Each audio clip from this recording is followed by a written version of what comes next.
Hello friends, welcome to brothers finance and good evening. ಇವತ್ತು market update ಏನಂದರೆ, Sensex 2222 points down ಆಗಿ 78,759 close ಆಗಿದೆ. Nifty 662 points down ಆಗಿ 24,055 close ಆಗಿದೆ. Bank Nifty 1258 points down ಆಗಿ 50,092 close ಆಗಿದೆ. ಇವತ್ತು ಈ ವಿಡಿಯೋದಲ್ಲಿ ಏನೇನು ಡೇಟಾ ಪಾಯಿಂಟ್ಸ್ನ ಎಕ್ಸ್ಪ್ಲೇನ್ ಮಾಡ್ತೀನಿ ಅಂದರೆ, ಫಸ್ಟ್ ಇಂಡಿಯನ್ ಮಾರ್ಕೆಟ್ ಇವತ್ತು ಯಾಕೆ ಇಷ್ಟೊಂದು ಫಾಲ್ ಆಗಿದ್ದು, ಮತ್ತು ಸೆಕೆಂಡ್ ಪಾಯಿಂಟ್ US ಮಾರ್ಕೆಟ್ ಯಾಕೆ 6% ಫಾಲ್ ಆಗಿದ್ದು, ಮತ್ತು ಗ್ಲೋಬಲ್ ಸಿನಾರಿಯೋಸ್ ಏನೇನು ನಡೀತಾ ಇದೆ. ಥರ್ಡ್ ಪಾಯಿಂಟ್ ಜಪಾನ್ ಮಾರ್ಕೆಟ್ ಯಾಕೆ 12% ಫಾಲ್ ಆಗಿದ್ದು. ಫೋರ್ತ್ ಪಾಯಿಂಟ್ ಕಮ್ಮಿಂಗ್ ಟೈಮಲ್ಲಿ ಇಂಡಿಯನ್ ಸ್ಟಾಕ್ ಮಾರ್ಕೆಟ್ ಯಾವ ಥರ ಪರ್ಫಾರ್ಮ್ ಮಾಡ್ಬೋದು, ಮತ್ತು ಇಂಪಾರ್ಟೆಂಟ್ ಡೇಟಾ ಪಾಯಿಂಟ್ಸ್ ಏನೇನಿದೆ. ಈ ಡೇಟಾ ಪಾಯಿಂಟ್ಸ್ನೆಲ್ಲ ನೋಡಿಕೊಂಡು ಇನ್ವೆಸ್ಟರ್ಸ್ ನಾವು ಯಾವ ಥರ ನೋಡಬೇಕು ಸ್ಟಾಕ್ ಮಾರ್ಕೆಟ್ನ ಅನ್ನೋದನ್ನು ಸಹ ಎಕ್ಸ್ಪ್ಲೇನ್ ಮಾಡ್ತೀನಿ. ಇವತ್ತು ಗ್ಲೋಬಲ್ ಮಾರ್ಕೆಟ್ ನೋಡಿದ್ರಾ, ಕಂಪ್ಲೀಟ್ ಪ್ರತಿ ಮಾರ್ಕೆಟ್ ಸಹ ಓವರಾಲ್ ವರ್ಲ್ಡ್ ಮಾರ್ಕೆಟ್ ಇವತ್ತು ಡೌನ್ ಆಗಿದೆ. Complete negativity. US market correct ಆಗಿದೆ 6 to 7%. ಜಪಾನ್ ಮಾರ್ಕೆಟ್ 27% ಕರೆಕ್ಟ್ ಆಗಿದೆ. ತೈವಾನ್ ಮಾರ್ಕೆಟ್ 9% ಡೌನ್ ಆಗಿದೆ. ಸೌತ್ ಕೊರಿಯಾ ಮಾರ್ಕೆಟ್ 9% ಡೌನ್ ಆಗಿದೆ. ಇವತ್ತು ಈಕ್ವಿಟೀಸ್ ನಿಫ್ಟಿ 2.5% ಕರೆಕ್ಟ್ ಆಗಿದೆ. ಬ್ಯಾಂಕ್ ನಿಫ್ಟಿ 2.5% ಕರೆಕ್ಟ್ ಆಗಿದೆ. ಇವತ್ತು ಹೈಯೆಸ್ಟ್ ಫಾಲ್ ಆಗಿರೋದು ಯಾವುದು ಗೊತ್ತಾ, small cap, second mid cap, ಆಮೇಲೆ ನಿಫ್ಟಿ, ಬ್ಯಾಂಕ್ ನಿಫ್ಟಿ. ಇವು ಸ್ಮಾಲ್ ಕ್ಯಾಪ್ ನಿಯರ್ಲಿ 4.5% ಕರೆಕ್ಟ್ ಆಗಿದೆ. ಮಿಡ್ ಕ್ಯಾಪ್ 3.5% ಕರೆಕ್ಟ್ ಆಗಿದೆ. ಸೆಕ್ಟರ್ ವೈಸ್ ನೋಡಿದ್ರೆ ಆವ್ರೇಜಾಗೆ ಪ್ರತಿ ಇಂಡೆಕ್ಸು ಸಹ 3% ಡೌನ್ ಆಗಿದೆ, ಪ್ರತಿ ಸೆಕ್ಟರೂ. ಆಟೋ ಸೆಗ್ಮೆಂಟ್ ನಿಯರ್ಲಿ 4%, IT 3.5%, ಇದೇ ಥರ ರಿಯಾಲಿಟಿ 4.5%, PSU ಬ್ಯಾಂಕ್ 4%. ಈ ಥರ ಪ್ರತಿ ಸೆಕ್ಟರು, ಪ್ರತಿ ಇಂಡೆಕ್ಸು, ಪ್ರತಿಯೊಂದು ಫಾಲ್ ಆಗಿದೆ ಇವತ್ತು. ಫಸ್ಟ್ ಇವತ್ತು ನಮ್ಮ ಇಂಡಿಯನ್ ಮಾರ್ಕೆಟ್ ಕರೆಕ್ಟ್ ಆಗಿರೋದಕ್ಕೆ ರೀಸನ್ಸ್ ನೋಡೋಣ. ಇವತ್ತು ಮಾರ್ಕೆಟ್ ಕರೆಕ್ಟ್ ಆಗೋದಕ್ಕೆ ಮಲ್ಟಿಪಲ್ ರೀಸನ್ಸ್ ಇದೆ. ಆ ಪ್ರತಿಯೊಂದು ರೀಸನ್ನು ಇವಾಗ ಮಾತಾಡ್ಕೊಳ್ಳೋಣ. ಫಸ್ಟ್ US ಮಾರ್ಕೆಟಲ್ಲಿ ಜಾಬ್ಸ್ ಡೇಟಾ ಅಪ್ಡೇಟ್ ಆಗಿದೆ, ಅದು ವೀಕಾಗಿ ಬಂದಿದೆ. ಅದಾದಮೇಲೆ ಅನ್ಎಂಪ್ಲಾಯ್ಮೆಂಟ್ ರೇಟ್ ಇನ್ಕ್ರೀಸ್ ಆಗಿದೆ. ಇದು ಶುಕ್ರವಾರ ಸಾಯಂಕಾಲ ಅಪ್ಡೇಟ್ ಆಗಿದ್ದು ಡೇಟಾ. ಈ ಡೇಟಾಯಿಂದ ಇವತ್ತು ಮಾರ್ಕೆಟ್ ಕರೆಕ್ಟ್ ಆಗಿದೆ. ಇದ್ರ ಜೊತೆಗೆ war scenarios, Iran, Israel, Lebanon, ಈ ಕಂಟ್ರೀಸಲ್ಲಿ ವಾರ್ ಸಿನಾರಿಯೋಸಿಂದ ಡೌನ್ ಆಗಿದೆ. ಎಂದೇ ಆಗಲಿ, ಯಾವುದೇ ದೇಶದಲ್ಲೇ ಆಗಲಿ ವಾರ್ ಸಿನಾರಿಯೋಸ್ ಅಂತ ಬರ್ತಿದ್ದಂಗೆ ಅದು ತುಂಬ ಎಫೆಕ್ಟ್ ತೋರಿಸುತ್ತೆ ಮಾರ್ಕೆಟ್ ಮೇಲೆ. ಯಾವುದೇ ಕಂಟ್ರಿ, ಯಾವುದೇ ಮಾರ್ಕೆಟ್ ವಾರ್ನ ಎನ್ಕರೇಜ್ ಮಾಡಲ್ಲ. ಅದರಿಂದ ಎಲ್ಲೇ ಆಗಲಿ ಒಂದು ಚಿಕ್ಕ ವಾರ್ ಬಗ್ಗೆ ಏನಾದರೂ ಕೇಳಿಸ್ತು ಅಂದರೆ ಪ್ರತಿ ಮಾರ್ಕೆಟು ಅವತ್ತಿಂದ ಡೌನ್ ತೋರಿಸುತ್ತೆ. ಪ್ರತಿ ಸೆಕ್ಟರು ಡೌನ್ ಇರುತ್ತೆ. ಡಿಫೆನ್ಸ್ ಸೆಗ್ಮೆಂಟ್ ಒಂದು ಬಿಟ್ಟು ಇನ್ನು ಪ್ರತಿ ಸೆಕ್ಟರು ಅವತ್ತು ಡೌನ್ ಇದ್ದೇ ಇರುತ್ತೆ. ಜೊತೆಗೆ ಇವತ್ತು morning India manufacturing PMI data update ಆಗಿದೆ. ಈ ಡೇಟಾ ಪ್ರೀವಿಯಸ್ ಆಗಿ 58.3 ಬಂದಿತ್ತು, ಆದರೆ ಈ ಸಲ 58.1 ಬಂದಿದೆ. 0.2% ಡೌನ್ ಆಗಿದೆ. ಅದಕ್ಕೆ ಇದು ಸಹ ಒಂದು ವೀಕ್ನೆಸ್ ಇವತ್ತು ಇಂಡಿಯನ್ ಮಾರ್ಕೆಟ್ಗೆ.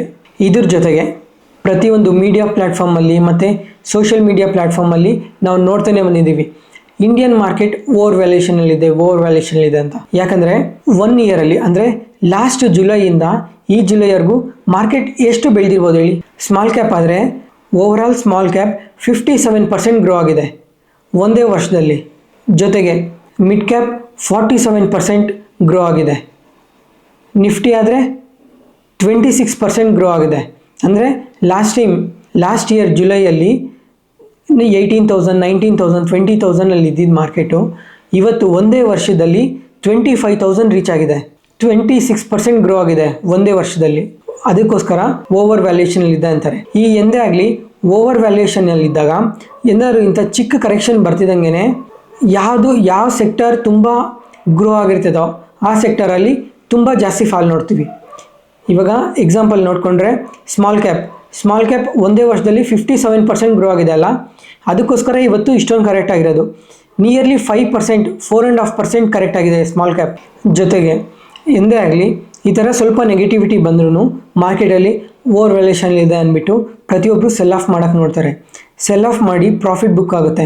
ಆ ಪ್ರಾಫಿಟ್ ಬುಕ್ ಆಗೋ ಟೈಮಲ್ಲಿ ಇನ್ನೂ ಕರೆಕ್ಟ್ ಆಗ್ತಾ ಹೋಗುತ್ತೆ. ಯಾಕಂದರೆ ಪ್ರಾಫಿಟ್ ಬುಕ್ಕಿಂಗ್ ನಡೆದಾಗ ಮಾರ್ಕೆಟಿಂದ ದುಡ್ಡು ವಾಪಸ್ ತೆಕ್ಕಂತ ಇದ್ದಾರಲ್ಲ, ಅದಕ್ಕೋಸ್ಕರ ಫಾಲ್ ಆಗ್ತಾ ಹೋಗುತ್ತೆ. ಎಂದೇ ಆಗಲಿ ಮಾರ್ಕೆಟ್ಗೆ ದುಡ್ಡು ಬರ್ತಾ ಮಾರ್ಕೆಟ್ ಬೆಳೀತಾ ಹೋಗುತ್ತೆ. ಎಂದೇ ಆಗಲಿ ದುಡ್ಡು ಸೆಲ್ ಮಾಡ್ತಾ ಮಾರ್ಕೆಟ್ ಡೌನ್ ಆಗ್ತಾ ಹೋಗುತ್ತೆ. ಯಾಕಂದರೆ ಲಾಸ್ಟ್ ಇಯರಿಂದ ಇಷ್ಟೊಂದು ಗ್ರೋ ಆಗಿದೆ ಅಲ್ಲ, ಯಾರು ಸುಮ್ಮನೆ ಪೋರ್ಟ್ಫೋಲಿಯೋಲ್ಲಿ ಪ್ರಾಫಿಟ್ ನೋಡ್ತಾ ಇದ್ದಾರೆ ಏನು ಹೇಳಿ. ಅದಕ್ಕೋಸ್ಕರ ಇಂಥ ಕರೆಕ್ಷನ್ಸ್ ಬಂದಾಗ ಸೆಲ್ ಆಫ್ ತುಂಬ ನಡೆಯುತ್ತೆ. ಆ ಚಿಕ್ಕ ಸೆಲ್ ಆಫ್ ಒಂದು ಚಿಕ್ಕ ಕಾರಣದಿಂದ ಸೆಲ್ ಆಫ್ ಮಾಡಿ ಆ ನೆಗೆಟಿವಿಟಿ ಕ್ಯಾರಿ ಮಾಡಿ ಮಾಡಿ ಸೆಲ್ ಆಫ್ ಆಗ್ತಾ ಹೋಗುತ್ತೆ. ಆ ಸೆಲ್ ಆಫ್ ಆಗೋದ್ರಿಂದನೇ ಇಷ್ಟೊಂದೆಲ್ಲ ಫಾಲ್ ಆಗ್ತಾ ಹೋಗುತ್ತೆ. ಲಾಸ್ಟ್ ಟೈಮ್ ಈ ಫಾಲ್ ನಾವು ಯಾವಾಗ ನೋಡಿದ್ವಿ ಹೇಳ್ರಿ? ಒಂದು ಆ ಬಜೆಟ್ ವೀಕ್ ಇತ್ತಲ್ಲ, ಬಜೆಟ್ ವೀಕಲ್ಲಿ ಫಾಲ್ ನೋಡಿದ್ವಿ. ಅದಕ್ಕಿಂತ ಮುಂಚೆ ಎಲೆಕ್ಷನ್ ದಿನ ಜೂನ್ 4ನೇ ತಾರೀಕು ಇದಕ್ಕಿಂತ ಜಾಸ್ತಿ ಫಾಲ್ ನೋಡಿದ್ವಿ. ಒಂದೇ ದಿನ 6000 7000 ಪಾಯಿಂಟ್ಸ್ ಸಹ ಡೌನ್ ಆಗಿತ್ತು ಬ್ಯಾಂಕ್ ನಿಫ್ಟಿ, ಸೆನ್ಸೆಕ್ಸ್ ಇದೆಲ್ಲ. ನೆಕ್ಸ್ಟ್ ಕ್ವಶನ್ ಏನಂದರೆ, ಫಸ್ಟ್ ಇವಾಗ ಸೆಲ್ ಆಫ್ ಆಗ್ತಾ ಇದೆ, ನಾವು ಮತ್ತೆ ಏನಾದರೂ ಇನ್ವೆಸ್ಟ್ ಮಾಡಬೇಕಾ ಅಥವಾ ಇನ್ವೆಸ್ಟ್ ಮಾಡಬಾರ್ದಾ, ಅಥವಾ ಇನ್ನು ಇದೇ ಥರ ಮಾರ್ಕೆಟ್ ಕಂಟಿನ್ಯೂಸ್ ಆಗಿ ಫಾಲ್ ಆಗ್ತಾ ಹೋಗುತ್ತಾ? ಇದುವರೆಗೂ ಏನು ಡೇಟಾ ಪಾಯಿಂಟ್ ಮಾತಾಡ್ಕೊಂಡ್ವಿ, ಆ ಡೇಟಾ ಪಾಯಿಂಟ್ ಯಾವುದು ಇಂಡಿಯಾ ಮೇಲೆ ಇಂಪ್ಯಾಕ್ಟ್ ಮಾಡೋದಲ್ಲ. ಅಂದರೆ ಒಂದಿನ ಗ್ಲೋಬಲ್ ಸಿನಾರಿಯೋಸಿಂದ ಇವತ್ತು ಒಂದು ದಿನ 2 ದಿನ ಡೌನ್ ಆಗ್ತಾ ಹೋಗುತ್ತೆ. ಅದು ಬಿಟ್ಟರೆ ಇಂಡಿಯಾಗೆ ಎಫೆಕ್ಟ್ ಆಗೋ ಥರ ಯಾವುದೇ ಥರ ಡೇಟಾ ಪಾಯಿಂಟ್ ಇಲ್ಲ. ಯಾಕಂದರೆ ಮ್ಯಾನುಫ್ಯಾಕ್ಚರಿಂಗ್ ಡೇಟಾ ಸ್ವಲ್ಪ ಡೌನ್ ಬಂದಿದೆ, ಇಲ್ಲ ಅನ್ನಲ್ಲ. ಅದು ಬಿಟ್ಟರೆ ಇವಾಗ ಕಮ್ಮಿಂಗ್ ಡೇಸಲ್ಲಿ ಇಂಟ್ರೆಸ್ಟ್ ರೇಟ್ ಡಿಸಿಷನ್ ಇದೆ. ಮಾರ್ಕೆಟ್ ಇವಾಗಿಂದ ಇನ್ನೊಂದು 1 or 2 ಡೇಸ್ ಚಿಕ್ಕದಾಗಿ ಫಾಲ್ ಇರ್ಬೋದೇನೋ, ಇದುವರೆಗೂ ಚಿಕ್ಕದಾಗಿ ಫಾಲ್ ಇರ್ಬೋದೇನೋ, ಇದೇ ಥರ ಕಂಟಿನ್ಯೂ ಆಗ್ತಾ ಹೋಗಲ್ಲ ಅಂತ ಡೇಟಾ ಪಾಯಿಂಟ್ಸ್ ಹೇಳ್ತಾ ಇದೆ. ಜೊತೆಗೆ ಕಮ್ಮಿಂಗ್ ಟೈಮಲ್ಲಿ ಇನ್ನೂ ಯಾವುದು ಇಂಪಾರ್ಟೆಂಟ್ ಡೇಟಾ ಪಾಯಿಂಟ್ಸ್ ಇದೆ ಅಂದರೆ, August 8 ಇಂಟ್ರೆಸ್ಟ್ ರೇಟ್ ಡಿಸಿಷನ್ ಇದೆ, ಇದು ಇಂಪಾರ್ಟೆಂಟ್. ನೆಕ್ಸ್ಟ್ ಅದಾದಮೇಲೆ 12th 14th 15th ಇದರಲ್ಲೆಲ್ಲ ಇಂಡಸ್ಟ್ರಿಯಲ್ ಪ್ರೊಡಕ್ಷನ್ ಡೇಟಾ ಇದೆಲ್ಲ ಅಪ್ಡೇಟ್ ಆಗ್ತಾ ಹೋಗುತ್ತೆ. ಯಾವುದೇ ಒಂದು ಇಂಪಾರ್ಟೆಂಟ್ ಈವೆಂಟ್ ಅಪ್ಡೇಟ್ ಇದ್ದರೂ 1 or 2 ಡೇಸ್ ಬ್ಯಾಕೆ ಅದನ್ನು ನಿಮಗೆ ತಿಳಿಸ್ಕೊಡ್ತೀನಿ ಮಾರ್ಕೆಟ್ ನ್ಯೂಸಲ್ಲಿ. ಮತ್ತು ಇನ್ನೊಂದೇನು ಅಂದರೆ, ಯಾವುದೇ ಕಾರಣಕ್ಕೂ ಇವಾಗ ನೀವು ಇನ್ವೆಸ್ಟ್ ಮಾಡಿದ್ದೀರಾ, ಲಾಂಗ್ ಟರ್ಮ್ಗೋಸ್ಕರ ಇನ್ವೆಸ್ಟ್ ಮಾಡಿದ್ದೀರಾ ಅಂದರೆ ಮ್ಯೂಚುವಲ್ ಫಂಡ್ಸಲ್ಲಿ ಸಿಪ್ ಎವ್ರಿ ಮಂತ್ ಇಂಥವರೆಲ್ಲ ಯಾವುದೇ ಕಾರಣಕ್ಕೂ ಸಿಪ್ ನಿಲ್ಸಕ್ಕೆ ಹೋಗ್ಬೇಡಿ. ಆ ಸಿಪ್ ನಿಲ್ಸೋದ್ರಿಂದ ನೀವು ಮಾರ್ಕೆಟ್ ಫಾಲ್ ಆಗಿದೆ ಅಂತ ನಿಲ್ಲಿಸ್ಬಿಟ್ರೆ ನಿಮಗೆ ಲಾಂಗ್ ರನ್ ಅಲ್ಲಿ ಅದು ವೆಲ್ತ್ ಜನರೇಷನ್ ಆಗಲ್ಲ. ಯಾಕಂದ್ರೆ ಮಾರ್ಕೆಟ್ ಇವತ್ತು ಹಿಂಗಿರೋದು ಇನ್ನೊಂದು ವಾರಕ್ಕೆ ಹಿಂಗಿರಲ್ಲ, ಆ ವಾರ ಇರೋದು ಇನ್ನೊಂದು ವಾರ ಇರಲ್ಲ. ಇಂಪಾರ್ಟೆಂಟ್ ಈವೆಂಟ್ಸ್ ಇರ್ತದೆ, ಅವಾಗ ಸ್ವಲ್ಪ ನೆಗೆಟಿವ್ ಇದ್ರೂ ಸ್ವಲ್ಪ ಪಾಯಿಂಟ್ ಡೌನ್ ಆಗುತ್ತೆ, ಅಥವಾ ರಿಸಲ್ಟ್ಸ್ ವೀಕ್ ಇದ್ರೆ ಮತ್ತೆ ಸ್ವಲ್ಪ ಡೌನ್ ಇರುತ್ತೆ. ಅದು ಬಿಟ್ಟರೆ ಮಾರ್ಕೆಟ್ ಯಾವಾಗೂ ಮೂವ್ ಆಗ್ತಾನೆ ಹೋಗುತ್ತೆ ಮುಂದಕ್ಕೆ. ರಿಟೇಲ್ ಇನ್ವೆಸ್ಟರ್ಸ್ ಮತ್ತು DIIs ಎಲ್ಲರೂ ಒಂದು ಆಪರ್ಚುನಿಟಿಗೋಸ್ಕರನೇ ವೆಯ್ಟ್ ಮಾಡ್ತಾರೆ. ಇವಾಗ ನನ್ನ ಪ್ರಕಾರ ಏನು ಗೊತ್ತಾ, ಇವತ್ತು ಇಷ್ಟು ಫಾಲ್ ಆಗಿದೆಯಾ, DIIs ಇವತ್ತು ಬೈ ಸೈಡಲ್ಲೇ ಇರ್ತಾರೆ ನನ್ನ ಪ್ರಕಾರ. ಯಾಕಂದರೆ DIIs ಅವರು ಪ್ರತಿ ಒಂದು ಫಾಲ್ನು ಒಂದು ಆಪರ್ಚುನಿಟಿ ಆಗೇ ತಗೊತಾರೆ. ಯಾಕಂದರೆ ಮಾರ್ಕೆಟ್ ಫಾಲ್ ಆಯ್ತಲ್ಲ, ಇವಾಗ ಎಲೆಕ್ಷನ್ ದಿನ ಫಾಲ್ ಆಯ್ತಲ್ಲ, ಅವತ್ತು ಸಹ DIIs ಬೈ ಸೈಡಲ್ಲೇ ಇದ್ದಾರೆ. ಬಜೆಟ್ ಮುಗಿತಲ್ಲ, ಬಜೆಟ್ ಮುಗಿದ್ಮೇಲೆ ಪ್ರತಿ ಫಾಲಲ್ಲೂ DIIs ಬೈ ಸೈಡಲ್ಲೇ ಇದ್ದಾರೆ. US ಫೆಡ್ ಇಂಟ್ರೆಸ್ಟ್ ರೇಟ್ ಇತ್ತಲ್ಲ, ಅವಾಗೂ ಪ್ರತಿ ದಿನನೂ DIIs ಬೈ ಸೈಡಲ್ಲೇ ಇದ್ದಾರೆ. ಇದೆಲ್ಲ ನೋಡಿಕೊಂಡ್ರೆ DIIs ಇನ್ನೂ ಎಂದೇ ಆಗಲಿ ಆಪರ್ಚುನಿಟಿನ ಗ್ರ್ಯಾಬ್ ಮಾಡ್ತಾ ಹೋಗ್ತಾರೆ ಹೊರತು ಫಾಲ್ ಆಗ್ತಾ ಇದೆ ಸೆಲ್ ಮಾಡಿಬಿಡೋಣ ಅಂತ ಎಂದೂ ಯೋಚನೆ ಮಾಡಲ್ಲ.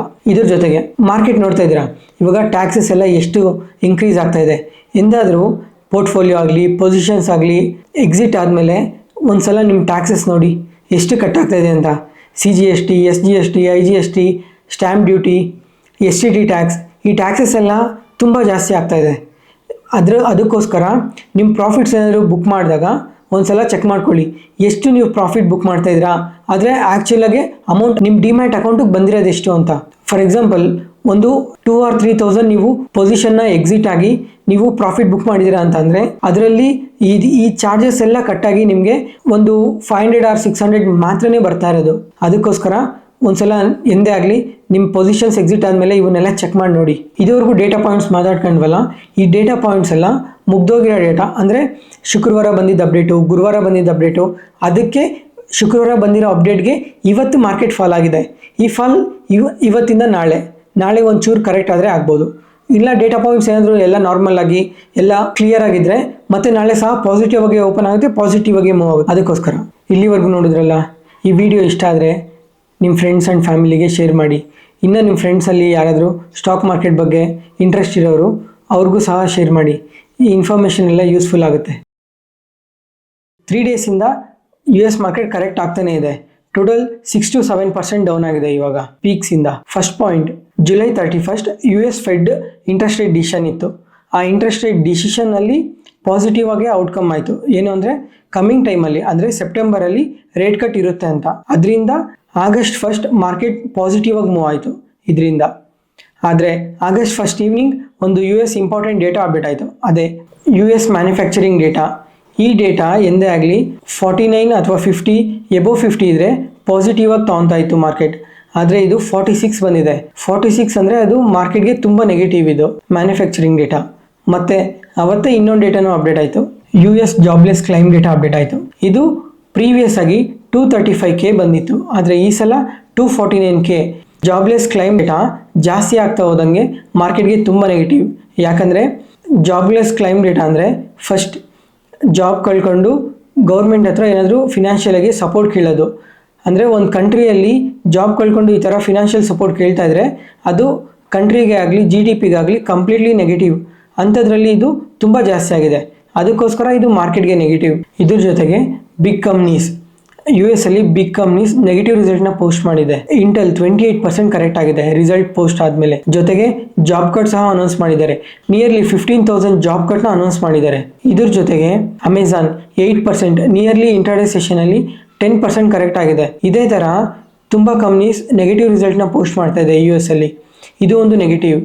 ಇವಾಗ ಅಮೆಜಾನ್, ಮೆಕ್ಡೊನಾಲ್ಡ್ಸ್ ಇವೆಲ್ಲ ನೆಗೆಟಿವ್ ರಿಸಲ್ಟ್ ಯಾಕೆ ಪೋಸ್ಟ್ ಮಾಡ್ತಾ ಇದೆ? ಒಂದೇ ಒಂದು ರೀಸನ್ ಏನು ಅಂತಂದರೆ, ಇವಾಗ ಜನ ಖರ್ಚು ಮಾಡೋದನ್ನು ನೋಡ್ಕೊಂಡು ಖರ್ಚು ಮಾಡ್ತಾ ಇದ್ದಾರೆ. ಯಾವುದಕ್ಕೆ ಖರ್ಚು ಮಾಡಬೇಕು, ಯಾವುದಕ್ಕೆ ಖರ್ಚು ಮಾಡಬಾರ್ದು ಅಂತ ಎಲ್ಲ ಚೆಕ್ ಮಾಡಿ ವ್ಯಾಲ್ಯೂ ಇದ್ದರೆ ಮಾತ್ರ ಅಷ್ಟು ಖರ್ಚು ಮಾಡ್ತಾ ಇರೋದು. ಅದಕ್ಕೋಸ್ಕರ ಈ ರಿಸಲ್ಟ್ಸ್ ಎಲ್ಲ ಕಮ್ಮಿ ಆಗ್ತಾ ಇದೆ. ಇದೆಲ್ಲ ಗುರುವಾರ ಬಂದಿದ್ದ ನ್ಯೂಸ್. ಇದಾದಮೇಲೆ ಶುಕ್ರವಾರ ಮಾರ್ಕೆಟ್ ಫಾಲ್ ಇತ್ತು. US ಮಾರ್ಕೆಟ್ ಅವತ್ತು ನಿಯರ್ಲಿ 3%ವರೆಗೂ ಫಾಲ್ ಇತ್ತು. ನಾಸ್ಡ್ಯಾಕ್ ಎಲ್ಲ. ನಮ್ಮ ಇಂಡಿಯನ್ ಮಾರ್ಕೆಟು 1% ಕರೆಕ್ಟ್ ಆಗಿತ್ತು. ನಿಫ್ಟಿ 50 1% ಡೌನ್ ಆಯಿತು ಶುಕ್ರವಾರ. ಇದ್ರ ಜೊತೆಗೆ ಶುಕ್ರವಾರ ಸಾಯಂಕಾಲ ಮತ್ತೆ ಇನ್ನೊಂದು ಡೇಟಾ ಪಾಯಿಂಟ್ ಬಂತು US ದಿನ. ಆ ಡೇಟಾ ಪಾಯಿಂಟ್ ಯಾವುದು ಅಂದರೆ US ಜಾಬ್ಸ್ ಡೇಟಾ ಅಪ್ಡೇಟ್ ಆಯಿತು. ಇದರಲ್ಲಿ ಈ ಡೇಟಾ ಕೂಡ ತುಂಬ ನೆಗೆಟಿವ್ ಆಗಿ ಬಂದಿದೆ. ಇದ್ರ ಜೊತೆ US ಜಾಬ್ ಡೇಟಾ ಅಪ್ಡೇಟ್ ಆಯಿತು. ಪ್ರೀವಿಯಸ್ ಆಗಿ 179K ಜಾಬ್ಸ್ ಆ್ಯಡ್ ಆಗ್ತಾ ಇದ್ವು ಪ್ರತಿ ಮಂತು. ಆದರೆ ಈ ಸಲ ಜುಲೈ ಮಂತಲ್ಲಿ 114K ಜಾಬ್ಸ್ ಮಾತ್ರನೇ ಆ್ಯಡ್ ಆಗಿರೋದು. ತುಂಬ ನೆಗೆಟಿವ್ ಮಾರ್ಕೆಟ್ಗೆ. ಎಂದೇ ಆಗಲಿ ಜಾಬ್ಸ್ ಆ್ಯಡ್ ಆನ್ ಆಗ್ತಾ ಇದ್ರೆ ಪ್ರತಿ ಮಂತು ಅದು ಎಕಾನಮಿ ಸ್ಟ್ರಾಂಗ್ ಆಗಿದೆ ಅಂತ ಗೊತ್ತಾಗುತ್ತೆ. ಆದರೆ ಈ ಸಲ ಜಾಬ್ಸ್ ತುಂಬ ಕಮ್ಮಿ ಆ್ಯಡ್ ಆಗಿದೆ, ಅದಕ್ಕೆ ಇದು ತುಂಬ ನೆಗೆಟಿವ್ ಮಾರ್ಕೆಟ್ಗೆ. ಇದೊಂದು ನೆಗೆಟಿವ್ ಪಾಯಿಂಟಿಂದ ಜೊತೆಗೆ ಅನ್ಎಂಪ್ಲಾಯ್ಮೆಂಟ್ ರೇಟ್ ಡೇಟಾ ಕೂಡ ಅಪ್ಡೇಟ್ ಆಗಿದೆ ಅವತ್ತೇ. ಈ ಡೇಟಾ ನೋಡಿಕೊಂಡ್ರೆ ಪ್ರೀವಿಯಸ್ ಆಗಿ 4.1% ಬಂದಿದ್ದು ಈ ಸಲ 4.3% ಬಂದಿದೆ. ಇದು ಎಕಾನಮಿಗೆ ಆಗಲಿ ಕಂಪನೀಸ್ಗೆ ಆಗಲಿ ಟೋಟಲ್ ಮಾರ್ಕೆಟ್ಗೆ ಆಗಲಿ ಬಿಗ್ ನೆಗೆಟಿವ್. ಯಾಕಂದ್ರೆ ಅನ್ಎಂಪ್ಲಾಯ್ಮೆಂಟ್ ಇನ್ಕ್ರೀಸ್ ಆಗೋದು ಅಂದ್ರೆ ಓವರ್ ಆಲ್ ಕಂಟ್ರಿ GDPನೇ ಕಮ್ಮಿ ಆಗೋಗುತ್ತೆ. ಅದಕ್ಕೆ ಮಾರ್ಕೆಟ್ ಇದು ತುಂಬಾ ಸೀರಿಯಸ್ ಆಗಿ ತಗೊಂಡಿದೆ. ಈ ಶುಕ್ರವಾರ ಇವೆರಡು ಇಂಪ್ಯಾಕ್ಟ್ ಇಂದಾನೆ US ಮಾರ್ಕೆಟ್ ಡೌನ್ ಆಗಿದೆ.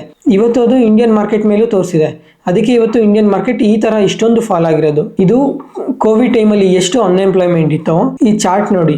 ಕೋವಿಡ್ ಟೈಮಲ್ಲಿ ಈ ತರ ಇಷ್ಟು ಅನ್ಎಂಪ್ಲಾಯ್ಮೆಂಟ್ ಇತ್ತೋ ಅಷ್ಟು ಅನ್ಎಂಪ್ಲಾಯ್ಮೆಂಟ್ ಇವಾಗ ಸೇಮ್ ಅದೇ ಥರ ರಿಯಾಕ್ಟ್ ಆಗಿದೆ. ಎಕಾನಮಿಸ್ಟ್ ಏನು ಹೇಳ್ತಾ ಇದ್ದಾರೆ ಅಂದರೆ 2008 ಯಾವ ಥರ ರಿಸಿಷನ್ ಇತ್ತೋ ಆ ಡೇಟಾ ಪಾಯಿಂಟ್ಸ್ ಎಲ್ಲ ಮತ್ತೆ ರಿಪೀಟ್ ಆಗ್ತಾ ಇದೆ, ಮತ್ತೆ ರಿಸಿಷನ್ ನಾವು ನೋಡ್ಬೋದು ಮತ್ತೆ ಅಂತ ಎಕನಾಮಿಸ್ಟ್ ಎಲ್ಲ ಹೇಳ್ತಾ ಇದ್ದಾರೆ.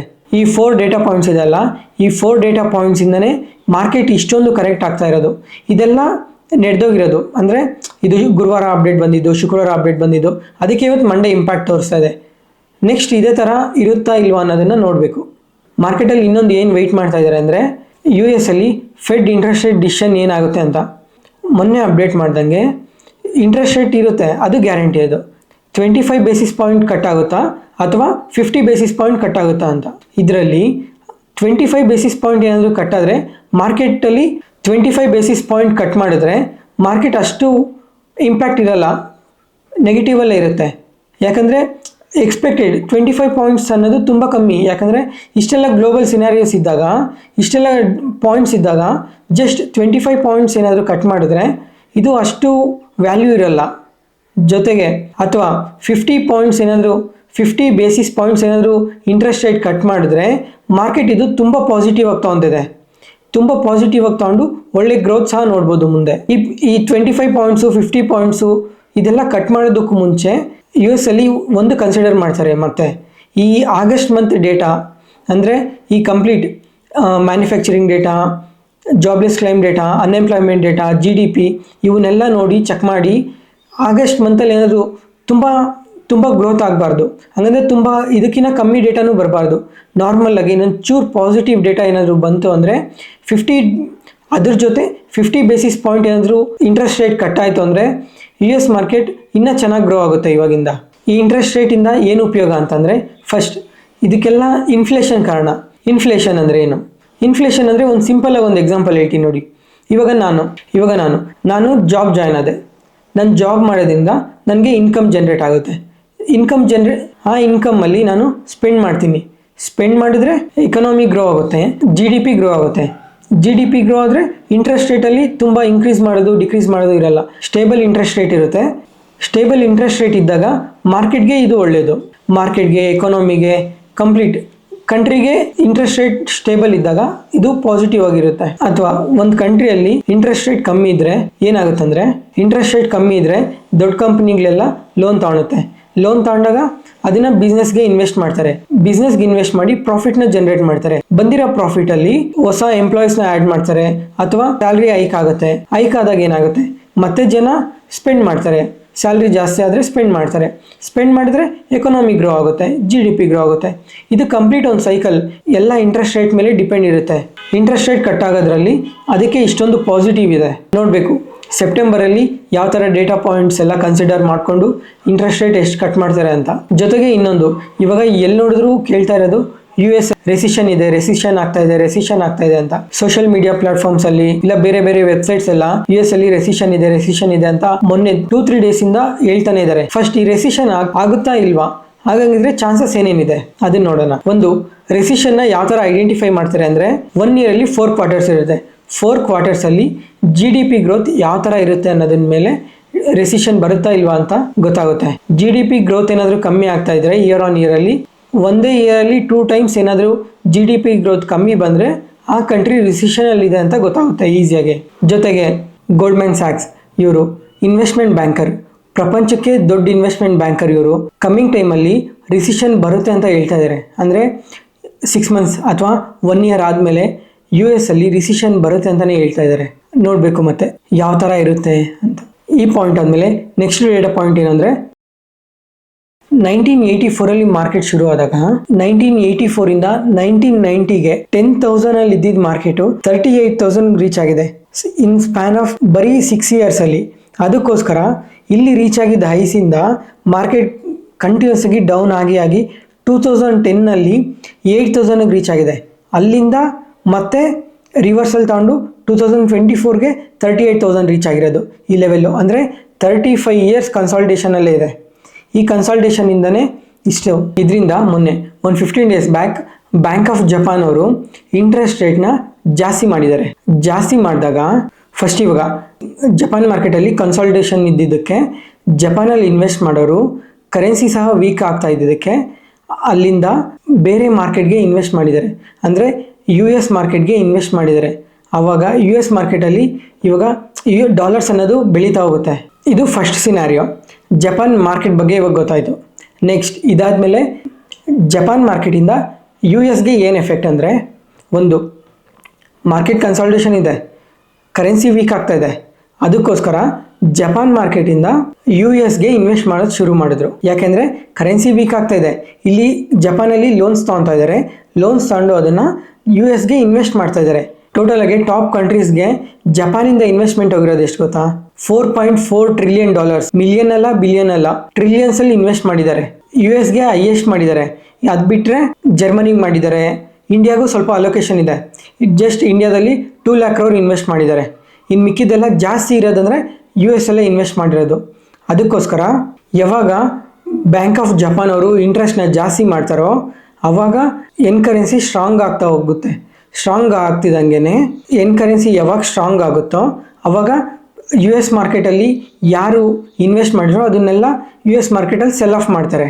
ಸೆಲ್ ಆಫ್ ಆಗ್ತಿದ್ದಂಗೆ, ಸೆಲ್ ಆಫ್ಗೆ ಇದೊಂದೇ ರೀಸನ್ ಅಲ್ಲ, ಅದ್ರ ಜೊತೆಗೆ US ವೀಕ್ ಡೇಟಾ ಪೋಸ್ಟ್ ಮಾಡುತ್ತಲ್ಲ, ಈ ಮ್ಯಾನುಫ್ಯಾಕ್ಚರಿಂಗ್ ಡೇಟಾ, ಜಾಬ್ಲೆಸ್ ಡೇಟಾ, ಈ ಡೇಟಾನೆಲ್ಲ ನೋಡಿಕೊಂಡು ಸೆಲ್ ಆಫ್ ಮಾಡ್ತಾರೆ. ಸೆಲ್ ಆಫ್ ಮಾಡ್ತಿದ್ದಂಗೆ ಸಡನ್ ಸೆಲ್ ಆಫಿಂದ US ಮಾರ್ಕೆಟ್ ಫಾಲ್ ಆಗುತ್ತೆ.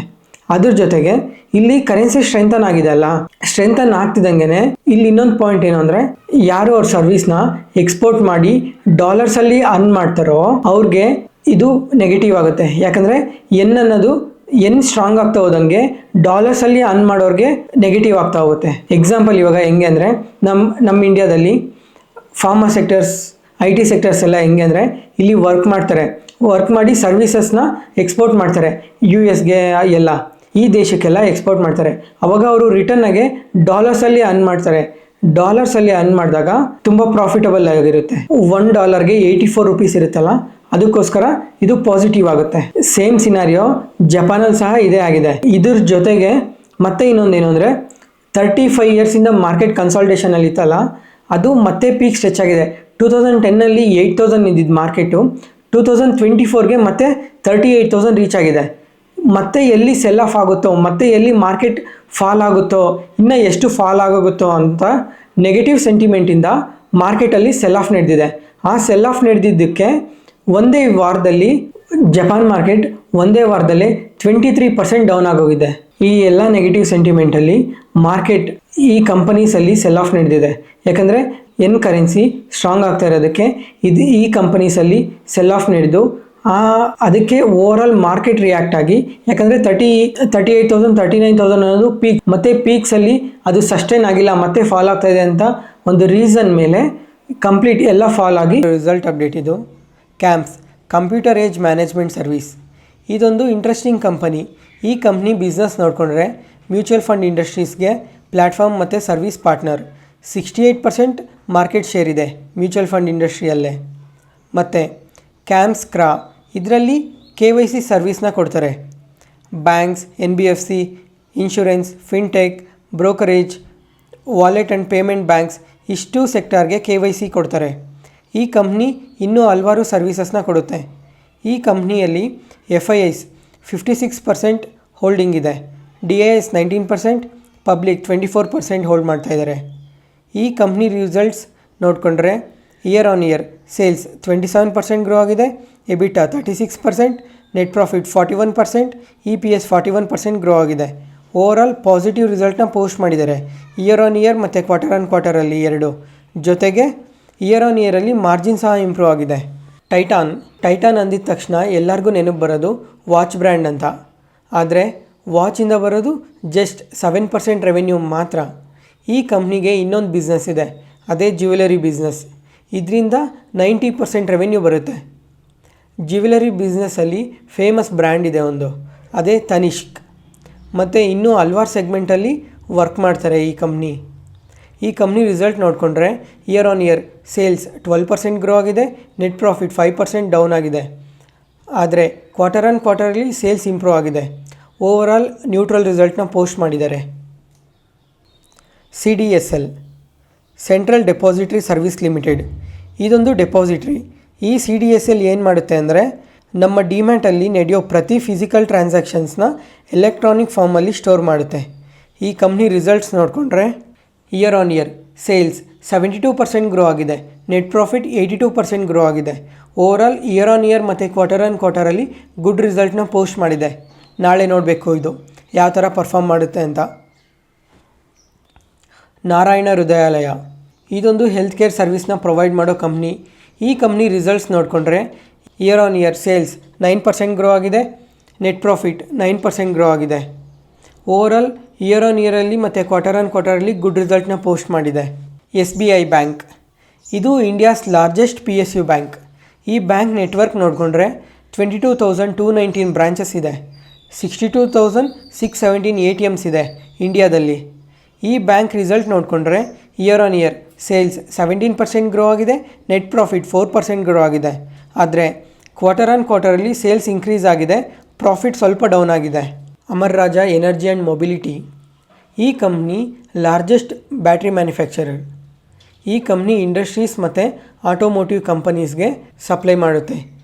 ಯಾವ ಇಂಡಸ್ಟ್ರಿ ಸೆಗ್ಮೆಂಟ್ಗೆ ಅಂದರೆ telecom, railway, power, oil and gas ಸೆಗ್ಮೆಂಟ್ಗೆ. ಮತ್ತು ಆಟೋಮೋಟಿವ್ ಸೆಗ್ಮೆಂಟಲ್ಲಿ ಕಸ್ಟಮರ್ಸ್ ನೋಡಿಕೊಂಡ್ರೆ Ashok Leyland, Hyundai, Mahindra and Mahindra, Maruti Suzuki, Tata Motors ಈ ಎಲ್ಲ ಟಾಪ್ ಆಟೋ ಬ್ರ್ಯಾಂಡ್ಸ್ಗೆ ಬ್ಯಾಟ್ರಿ ಸಪ್ಲೈ ಮಾಡುತ್ತೆ. ಈ ಕಂಪ್ನಿ ಇನ್ನೂ ಲಿಥಿಯಂ ಅಯನ್ ಬ್ಯಾಟ್ರೀಸ್ ಮೇಲೂ ವರ್ಕ್ ಮಾಡ್ತಾಯಿದೆ. ಈ ಕಂಪ್ನಿ ರಿಸಲ್ಟ್ಸ್ ನೋಡಿಕೊಂಡ್ರೆ year on year sales 13% grow ಆಗಿದೆ, ನೆಟ್ ಪ್ರಾಫಿಟ್ 23% ಗ್ರೋ ಆಗಿದೆ. Over all year on year ಮತ್ತು ಕ್ವಾರ್ಟರಲ್ಲಿ ಪಾಸಿಟಿವ್ ರಿಸಲ್ಟ್ಸ್ನ ಪೋಸ್ಟ್ ಮಾಡಿದೆ. ಈ ವಿಡಿಯೋ ನೋಡಿದ್ರಲ್ಲ, ಇಷ್ಟ ಆದರೆ ಲೈಕ್ ಮಾಡಿ, ಶೇರ್ ಮಾಡಿ, ಸಬ್ಸ್ಕ್ರೈಬ್ ಆಗಿ. Thank you.